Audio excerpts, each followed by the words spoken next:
Yo, my people, welcome to Numbers Off the Hook. In this channel, we're gonna go through the whole high school math curriculum, okay? So, a lot of us, we struggle with mathematics in high school, okay? So, sometimes it's because we have a really bad teacher, or it could be because the way the book is written. So, what I want to help you guys is to understand mathematics in a very simple and super clear step-by-step way, okay? So in the first course now, we're gonna talk about Algebra 1, basic algebra, okay? Don't be scared, grab your notepad and your pen and let's do this, guys. So where does algebra come from? Let's take a historical perspective. So in the 1820s, there was a fellow, his name was Muhammad ibn Musa al-Khwarizmi. Al-Khwarizmi, he was a Persian mathematician and philosopher who was living in Baghdad. Yes, Baghdad in Iraq. At that time, Baghdad was a capital of the Abbasid Empire, the Abbasid Caliphate. This was a huge empire that was in North Africa and the Middle East, okay? And this guy, he wrote a book with this very, very long title. The book was called Kitab al-Muhtasar fi Hisab al-Gabr wal-Muqabala. Okay? That's quite a mouthful. So in this book, he laid out the foundation of modern algebra, the way we do algebra today. Okay? So this book, with this very long title, it got a nickname. They just took this part out. Al-Gabr. Al-Gabr in Arabic, it means rebuilding or reconstructing, okay?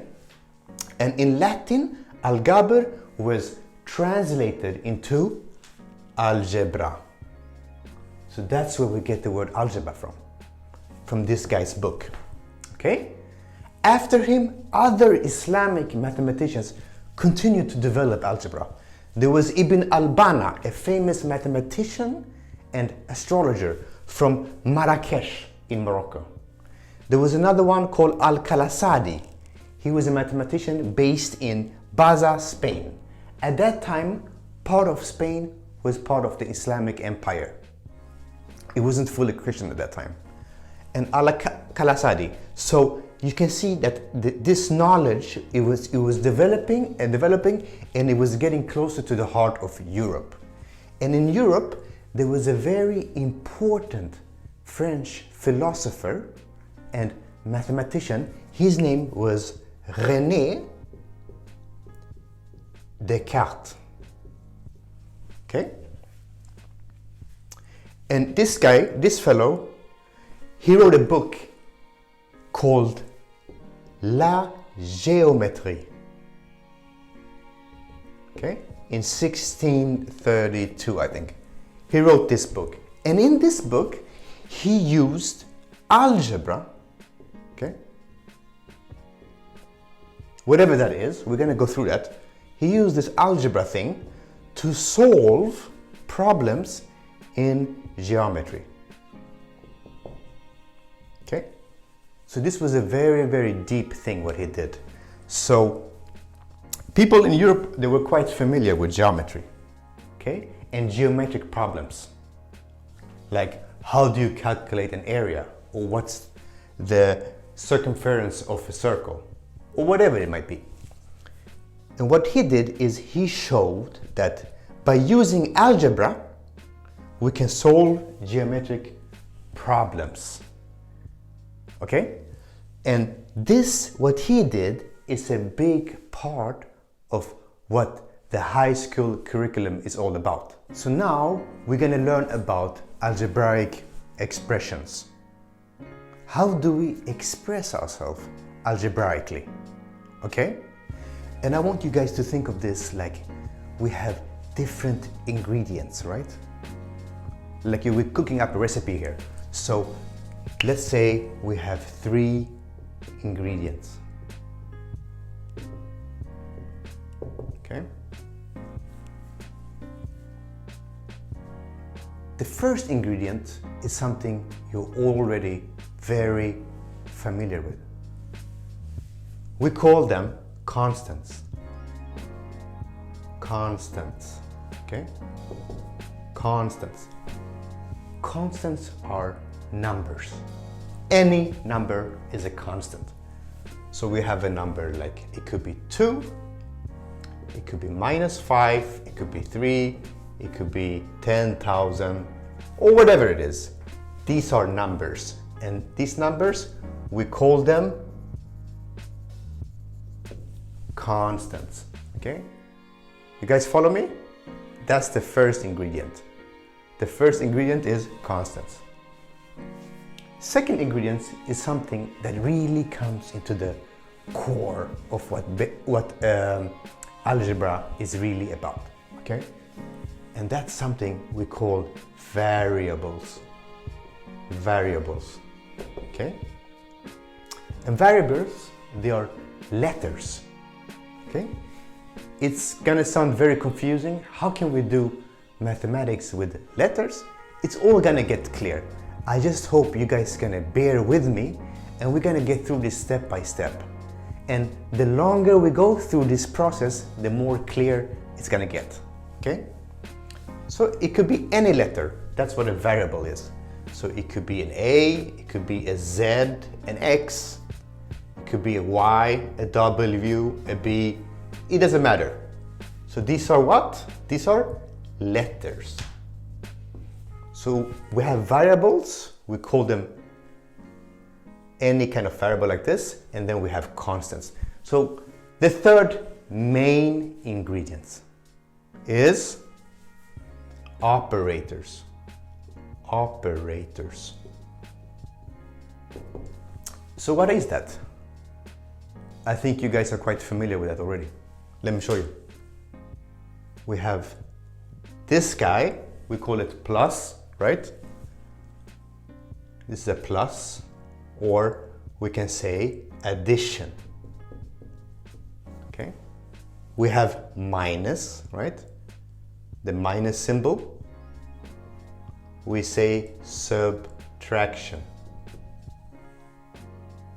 And then we can do the times symbol. We say times, or we say multiplication.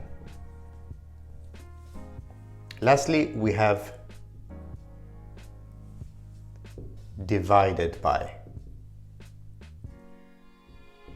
or we say division. So these are the four operators we're going to deal with. They're the most common ones. There are actually more mathematical operators, okay? But this is basic algebra, and in basic algebra we deal with these three ingredients. So, what is now an algebraic expression? An algebraic expression is a combination of these ingredients, right? So, let me give you an example. When I write like this, X, it means example, okay? We can write, for example, 2 minus y. This is an algebraic expression. That's it. The 2 is a constant. The minus sign is an operator, and the y is a variable. Let's do another example.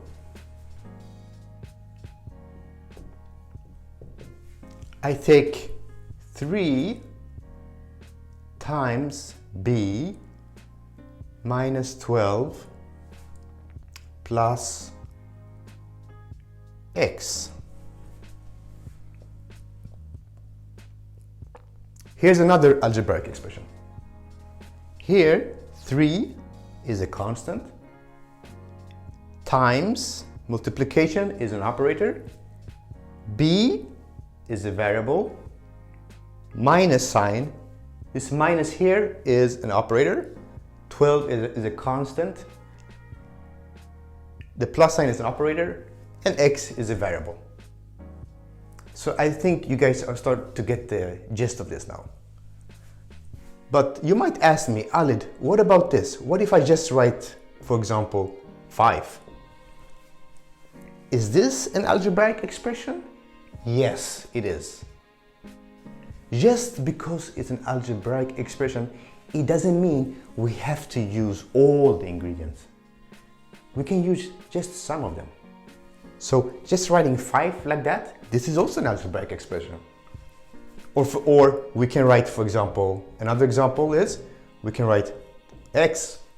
Just writing x is an algebraic expression. So now I think we understand what algebraic expressions are. Okay? So see you at the next video.